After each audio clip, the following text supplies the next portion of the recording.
दोस्तों कहते हैं इंडियन आर्मी जो करती है बहुत सोच समझ कर करती है, पर क्या आप ये जानते हैं कि इंडियन आर्मी ने क्यों आर्मी में पीले रंग के कपड़े को बैन कर रखा है? नहीं तो हम बता देते हैं।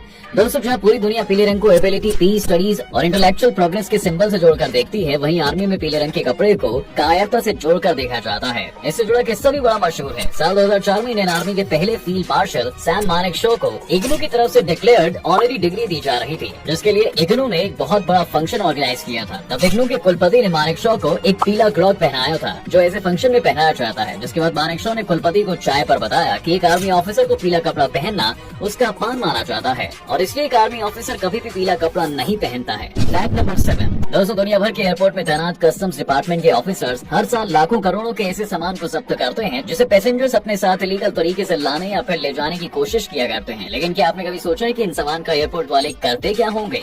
एक रिपोर्ट के मुताबिक देश की राजधानी दिल्ली के इंदिरा गांधी इंटरनेशनल एयरपोर्ट में हर महीने 50 से 60 करोड़ का सामान या तो भूल कर चले जाते हैं या फिर किसी वजह से कस्टम्स ऑफिसर उसे सीज कर लेते हैं, जिसमें बच्चों के खिलौने से लेकर आईफोन और महंगी शराब तक होते हैं। ऐसे में कस्टम्स पहले या तो उस सामान के मालिक का पता लगाकर उस सामान को उन तक पहुंचाने की कोशिश करते हैं या फिर उसे 3 महीने तक के लिए एयरपोर्ट के लॉस्ट एंड फाउंड गोडाउन में रख दिया जाता है। इसके बाद अगर कोई 3 महीने तक वो सामान लेने नहीं आता है, तब कुछ सामान को कस्टम्स डिपार्टमेंट एनजीओ को दे देते हैं। बाकी बचे ऐसे सामान जिनकी कीमत 5 लाख से या फिर उससे ज्यादा की है, तो तब उसकी एक प्रॉपर नीलामी होती है। वहीं लीगल शराब और कोर्ट के ऑर्डर पर बहाया या फिर चलाया जाता है, जिसके लिए कस्टम्स ऑफिसर के साथ नार्कोटिक्स डिपार्टमेंट के लोगों का होना बहुत जरूरी होता है। Fact number 6। आपने महाभारत के चक्रव्यूह के बारे में तो सुना ही होगा, जिसमें फंसकर अभिमन्यु की जान चली गई थी। लेकिन क्या आप ये जानते हैं कि छोटी सी नजर आने वाली चींटियां भी चक्रव्यूह बनाती हैं, जिसे सर्कल ऑफ डेथ कहा जाता है और जिसमें फंसकर चींटियां खुद मर जाती हैं। दरअसल चींटियां अपनी पूरी लाइफ अपने ग्रुप में रहकर बिताती हैं। ये हमेशा अपने ग्रुप के साथ ही एक जगह से दूसरी जगह जाती हैं, लेकिन कभी कभी एक गलती से अपने ग्रुप से अलग हो जाती हैं या फिर रास्ता भटक जाता है।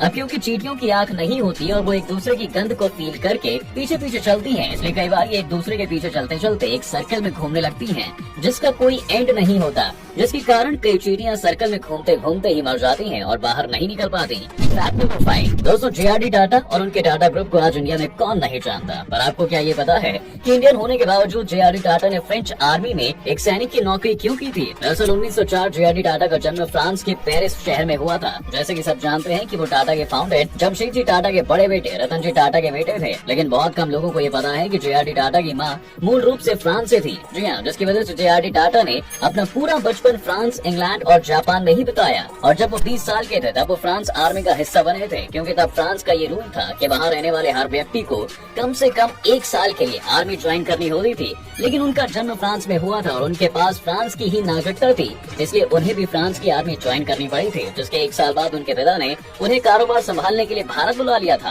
Fact number 4। आपने डीवीएस सिनेमा हॉल में कभी न कभी कोई हॉरर मूवी तो जरूर देखी होगी दोस्तों, जिसमें रात अंधेरे में सफेद कपड़ों में हवेली और सुनसान सड़कों पर घूमते हुए भूत दिखाए जाते हैं। लेकिन क्या आपने कभी इस बात पर गौर किया है कि फिल्मों में दिखाए जाने वाले भूत ज्यादातर सफेद या काला कपड़ा ही क्यों पहने रहते हैं? कोई चमकता हुआ लाल पीला सूट क्यों नहीं? दरअसल इसके पीछे एक वजह है, वो ये है कि ज्यादातर फिल्मों में भूत को रात के अंधेरे में दिखाया जाता है, जहाँ भूतों को डरावना दिखाने के लिए सफेद या काले रंग के कपड़े का यूज किया जाता है ताकि भूत आसानी से दर्शकों को नजर आ जाए। वहीं इसके पीछे एक और लॉजिक दिया जाता है, जब किसी आदमी की मौत होती है तब उसे सफेद कपड़े में लपेटकर जलाया या दफनाया जाता है, इसलिए वो आखिरी कपड़ा ही उसकी पहचान बन जाती है। Fact number 3। दोस्तों क्या आपने कभी सोचा है कि अगर आप मेट्रो में अपना बर्थडे मनाना चाहते हैं तो इसमें कितना खर्चा आ जाएगा? सिर्फ 5000, जिससे मेट्रो वाले आपको एक मेट्रो ट्रेन की पूरी एक बोगी दे देंगे, साथ ही उसे सजाकर एक सिक्योरिटी गार्ड भी देंगे ताकि कोई आपको आपकी बर्थडे सेलिब्रेशन में डिस्टर्ब ना कर सके। और रुक जाओ दिल्ली वालों, ये पूरा ऑफर आपके लिए नहीं है, बल्कि ये ऑफर लखनऊ, कानपुर और नोएडा मेट्रो से ट्रेवल करने वाले लोगों के लिए है। दरअसल लखनऊ और कानपुर मेट्रो एडमिनिस्ट्रेशन लोगों को स्पेशल फैसिलिटी दे रहा है, जिसमें आप सिर्फ 5000 रूपए देकर अपना बर्थडे मेट्रो में मना सकते हैं। लेकिन इसके लिए आपको पहले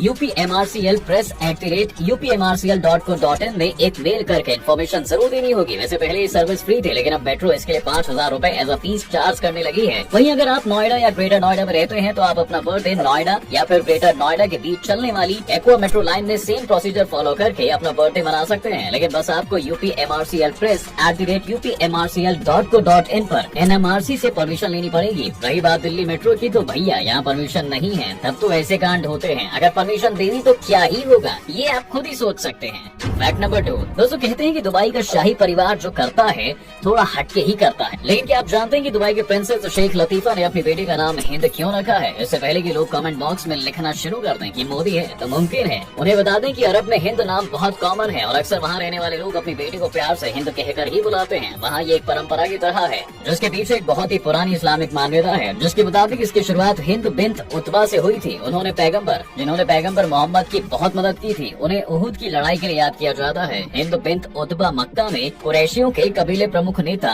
अबू सुफियान की पत्नी थी। जब उहुद की घाटियों के पास रेगिस्तान में मदीना के मुसलमान हजरत मोहम्मद के नेतृत्व में मक्का के कुरैशियों से लड़ रहे थे, तब हिंद ने अपने पति के साइड में न रहकर हजरत मोहम्मद की साइड में रहना चुना और इस्लाम कबूल भी कर लिया। इसलिए उनके नाम का इस्लाम में एक ऐतिहासिक महत्व बन गया और तब से अरब के लोग हिंद बिन्त उतबा के सम्मान में अपनी बेटियों को हिंद कहकर बुलाते हैं या उनका नाम ही हिंद रख देते हैं। फैक्ट नंबर 1, दोस्तों आपने फूलों की घाटी, गर्म पानी के चश्मों के बारे में तो जरूर सुना होगा, पर क्या आप ऐसी नदी के बारे में जानते हैं जिसमें पानी नहीं पत्थर बहते हैं? नहीं तो हम बता देते हैं। दरअसल दोस्तों रूस में एक जगह है जहाँ जंगलों के बीच 6 किलोमीटर तक बड़े छोटे पत्थर कुछ ऐसी एक लाइन से लगे हैं जिन्हें देखने पर ये किसी नदी की धार की तरह लगते हैं। इनका नाम स्टोन रिवर है। कुछ लोग ये मानते हैं कि इन पत्थरों को पानी अपने साथ अपने बहाव में ले आया होगा। ऐसा हो भी सकता है अगर ये पत्थरों का साइज छोटा या वजन कम होता, लेकिन आपको बता दें कि इनमें से कई पत्थर ऐसे हैं जिनका साइज बहुत बड़ा है और जिनका वजन 8 से 10 टन का है, जो जमीन में 4 से 6 मीटर तक धंसे हुए हैं। इसलिए वैज्ञानिक भी आज तक ये समझ नहीं पाए कि आखिर कैसे इतने सारे पत्थर एक जगह पर ऐसे इकट्ठा हो गए।